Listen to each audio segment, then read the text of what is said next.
Today I'm going to teach you how to do this math problem that I have written up here on the board. So first, let's start by reading it. To earn some extra cash, Alex works a part-time job. Last week, he spent 2/5 of his weekly paycheck on bills and 1/3 of the remaining amount on gas. The rest of his weekly paycheck was spent on coffee and fast food. The $8 he spent on coffee was 1/5 the amount he spent on fast food.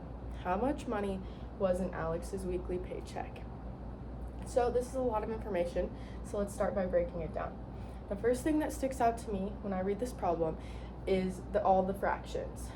So let's start with the first one. Last week, he spent 2/5 of his weekly paycheck on bills. So this fraction right here, this bottom number, the denominator, is telling me how many parts I have in my whole. And this top number tells me how many parts of that whole I have. So this 2/5 is telling me that I need to draw a model. I'm going to draw a rectangular model. And I'm going to partition it into 5 parts because this bottom number is telling me that there are 5 parts in my whole.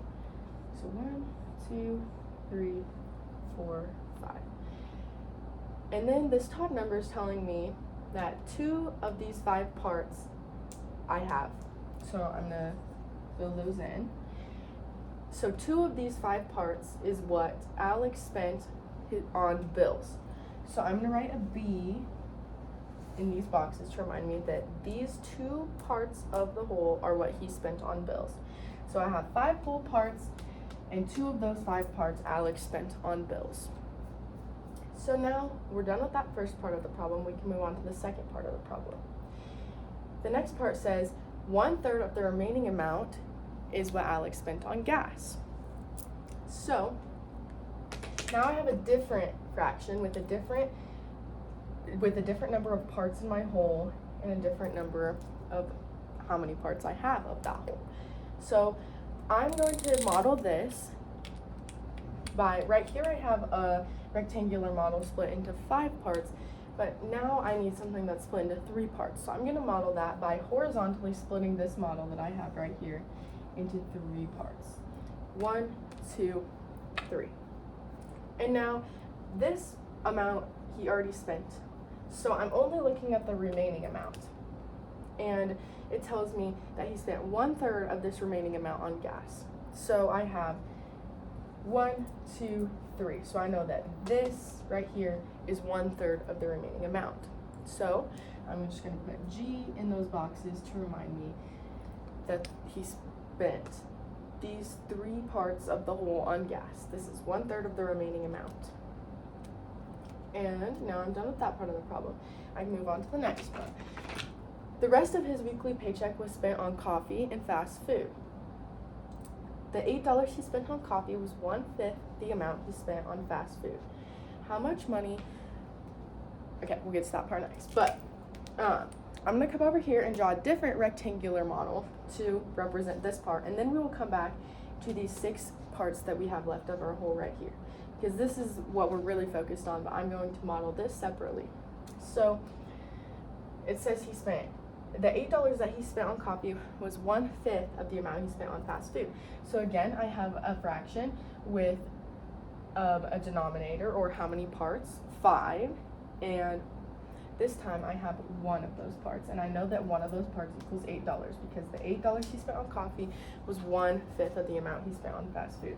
So I'm going to draw another rectangular model over here, and I'm going to partition this into 5 pieces. 2, 3, 4, 5. So now I know that one of these units, 1 piece, 1 unit, equals $8. Because 1/5 of this was what he spent on coffee was $8. So 1 unit equals $8. So I can figure out how much money the total units was, because I know that these are all equal pieces, and so all of them are $8. I know I have 5 pieces, and 8 times 5 is $40. So $40 is what he spent on fast food, because $8 is 1/5 of 40, and that is what the problem says. So these pieces right here go into my whole model. This is his whole paycheck right here. This is his whole paycheck. So 1, 2, 3, 4, 5. He spent 5 of these pieces on fast food because I need $40 on fast food because it says that the amount he spent on coffee was 1/5 the amount he spent on fast food. And this one piece I have left of my whole is what he spent on coffee. And this is just a zoom in of this model. So these pieces right here are the same size as these pieces. So I know that this is $8 because that's what one of those units was over there, and these are the same. So if I know that one of these units is $8, and I count 1, 2, 3, 4, 5, 6, 7, 8, 9, 10, 11, 12, 13, 14, 15. I have 15 total parts of my bill. I know that one unit equals $8. And I'm going to figure out how much 15 units equal to figure out how much money was in Alex's paycheck. So I can do that by doing 15 times 8 because I have 15 pieces. One piece equals $8. And to break this down, to make it a little bit easier to multiply, I can do 10 times 8 because I know that equals 80. And I can do 5 times 8 because I know that that equals 40. And I can add them together, and I know that that equals 120. So how much money was in Alex's weekly paycheck? $120.